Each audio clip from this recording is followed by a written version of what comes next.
What would you say if we told you that humanity is currently making a collaborative effort to engineer the perfect superbug? A bug that could kill hundreds of millions of people? Well, it is happening right now. We are in the process of creating a superbacterium.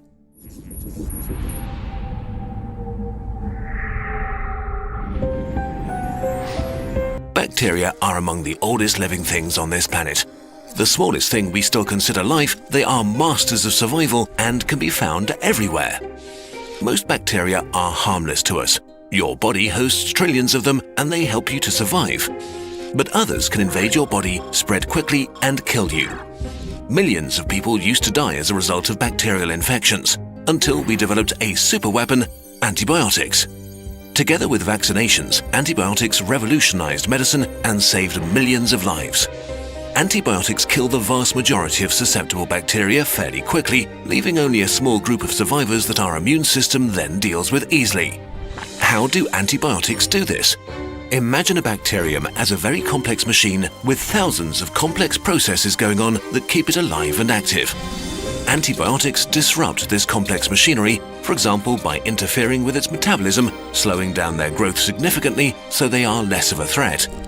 Other antibiotics attack DNA and prevent it from being replicated, which stops bacteria from multiplying, ultimately killing them. Or by simply ripping the outer layer of the bacteria to shreds so that their insides spill out and they die quickly. All of this without bothering body cells. But now, evolution is making things more complicated. By pure random chance, a small minority of the bacteria invading your body might have evolved a way to protect themselves. For example, by intercepting the antibiotics and changing the molecule so it becomes harmless. Or by investing energy in pumps that eject the antibiotics before they can do damage. A few immune bacteria are not that big a deal because the immune system can take care of them. But if they escape, they might spread their immunity. How can bacteria spread immunity? First of all, bacteria have two kinds of DNA, the chromosome and small free-floating parts called plasmids. They can hug each other and exchange those plasmids to exchange useful abilities. This way, immunity can be spread quickly through a population. Or in a process called transformation, bacteria can harvest dead bacteria and collect DNA pieces. This even works between different bacteria species and can lead to superbugs, bacteria that are immune to multiple antibiotics. A variety of superbugs already exist in the world. Especially hospitals are the perfect breeding grounds for them. Humans have short memories. The horrors of the pre-antibiotic era have been forgotten. Today, we treat this powerful medicine as a commodity instead of as the game-changing achievement of science that it is. This has led to a strange disconnect. Hundreds of millions of people still don't have access to antibiotics in developing countries, while in other parts of the world, antibiotics are prescribed too freely and taken without care. Antibiotics should be a last resort drug, not something you take because your cold is annoying. Another serious problem is antibiotic use in meat production. At any particular point in time, humanity holds between 20 and 30 billion animals as livestock. To make meat cheaper, many animals are held in horrible conditions, in very tight spaces, and in unhygienic conditions, the perfect breeding ground for a disease. So many animals are given antibiotics to kill as many bacteria as possible and prevent them from getting sick, because a cheeseburger has to cost $1. Unsurprisingly, as a result of this system, we have created more and more bacteria that are resistant to antibiotics. To counteract this, we use different antibiotics, and we have another secret weapon.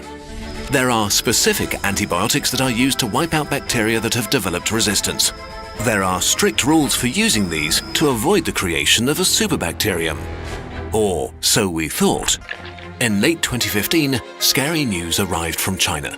Resistance against colistin, a last-ditch antibiotic, had been discovered. Colistin is an old drug and was rarely used because it can damage the liver. So there was little resistance against it, which made it a great antibiotic of last resort for certain complex infections that occur in hospitals to fight bacteria that have become immune to a whole bunch of other drugs. Bacteria resistance to colistin is very, very bad news. It might destroy a last line of defense and lead to a whole lot of dead people. How could this happen?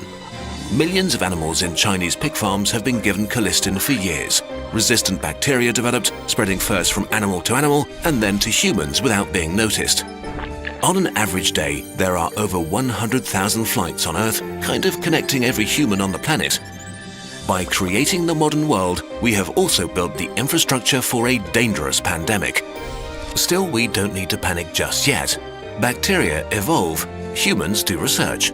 New antibiotics are developed as old ones become obsolete. Technology is advancing every day. The problem is real and serious, but the fight is far from over. If humanity plays its cards right, superbugs might turn out to be not very super after all.